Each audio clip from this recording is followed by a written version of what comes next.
आहे का हो सर? हां, मला वरिष्ठ बोलणार आहे.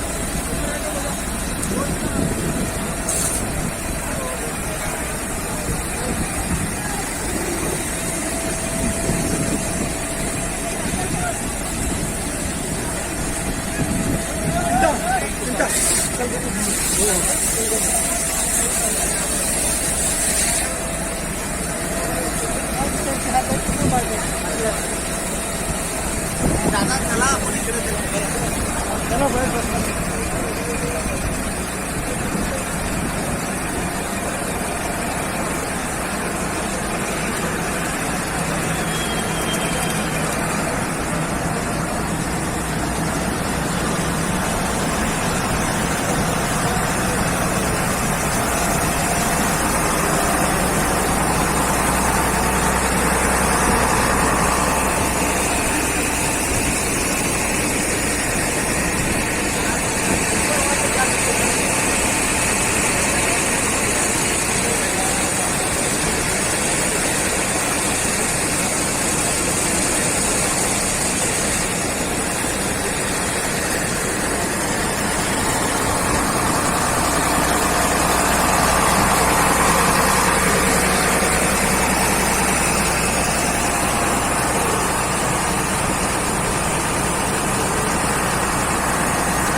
रोल सर, नेमकी किती वाजता आपल्याला कॉल मिळाला होता आणि कशा पद्धतीने अग्निशमन दल आता आग विझवण्यासाठी प्रयत्न करते?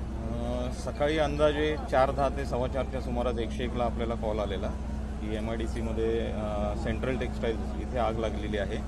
तर MIDC हद्दीमध्येच आपलं अग्निशमन केंद्र आहे, त्यामुळे आपण तिथे तत्परता दाखवून सुरुवातीला आपले एक अग्निशमन वाहन इथे आलेलं. आगीचं स्वरूप बघून आपण सगळ्या सोलापूर महानगरपालिकेमधल्या ज्या आपल्या सगळे फायर स्टेशन्स आहेत त्या सगळ्या फायर स्टेशन्सला आपण इन्फॉर्म केलं आणि ते तत्परता दाखवून सर्व गाड्या इथे आल्या. नंतर आम्हाला कळालं की इथे इंजुरीज आहेत किंवा माणसं ट्रॅप झालेली आहेत, फसलेली आहेत. तर सुरुवातीला साईड मार्जिनचा इश्यू जर पाहिला तर तिकडे पत्रे वगैरे टाकलेले, आम्हाला आज जायला चान्स नव्हतं. तर आम्ही शिडीचा वापर करून लॅडर वापरून वरती 3 जणांना बाहेर काढलेलं आहे. त्यामध्ये 1 महिला आणि 2 पुरुष असा समावेश आहे. आणि ते करताना आम्ही BA-सेटचा वापर करून धुरामध्ये किंवा आगीमध्ये आपल्याला ज्याचा वापर करावा लागतो, तर असं BA-सेट वापरून मी आणि माझी टीम आम्ही एकंदरीत 3 व्यक्तींना सुरुवातीला बाहेर काढलं. पण आगीचा लोड एवढा प्रचंड होता की सगळीकडून आम्ही ज्या पत्र्यांवरतून त्यांना रेस्क्यू करत होतो तिथे पण आग पसरली. तर आम्हाला स्वतःचा बचाव करण्यासाठी आणि तसंच जे कॅज्युअलिटी होती त्यांना पण सुखरूप बाहेर काढण्यासाठी आम्हाला खाली यावं लागलं. तर तिन्ही जणांना आम्ही ज्या गाड्या आपल्याकडे अवेलेबल होत्या, प्रायव्हेट म्हणा किंवा पोलिसांच्या गाड्या म्हणा, त्या गाड्यातून आम्ही सिव्हिल हॉस्पिटलला पाठवलेलं आहे.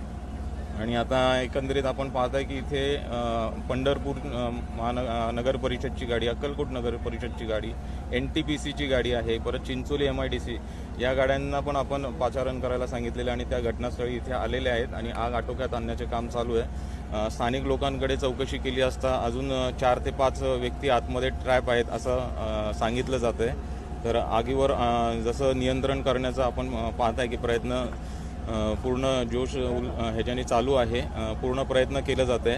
तर जसं आपल्याला आगीवर नियंत्रण मिळवता येईल आणि त्यांच्यापर्यंत पोहोचता येईल तेवढं लवकर आम्ही त्यांना रेस्क्यू करण्याचं काम करतो. साधारणतः किती आतापर्यंत बंब पाण्याचे वापरले आणि पाण्याव्यतिरिक्त इतर काही गोष्टी आपण वापरतो? हां, इथे आपण सुरुवातीला फोम पण वापरलेला आहे यांज असल्या कारणाने. आणि जसं मी सांगितलं की महानगरपालिकेच्या 5 गाड्या आहेत त्या सतत ये जा करून पाणी भरून येत आहेत आणि इतर 4 गाड्या आहेत. तसंच आपल्या रेस्क्यू व्हॅन पण आहेत, त्याच्या सहाय्याने आपण वरच्या खिडक्या वगैरे तोडून त्या 3 व्यक्तींना बाहेर काढलेलं. नातेवाईकांचा असा आरोप आहे की अग्निशमन दल जे ते वेळेत पोहोचलं नाही आणि त्यामुळं शोधकार्य जे ते अडचणी आल्या याच्या. आरोपाचं मी सांगू शकत नाही, पण MIDCची जी गाडी आहे ती तर तत्परतेने इथे पोहोचलेली आणि मला जसं कॉल आलं तसं इतर गाड्यासुद्धा मी पाचारण केलेल्या आहेत. आता आरोपांचं आपण सांगू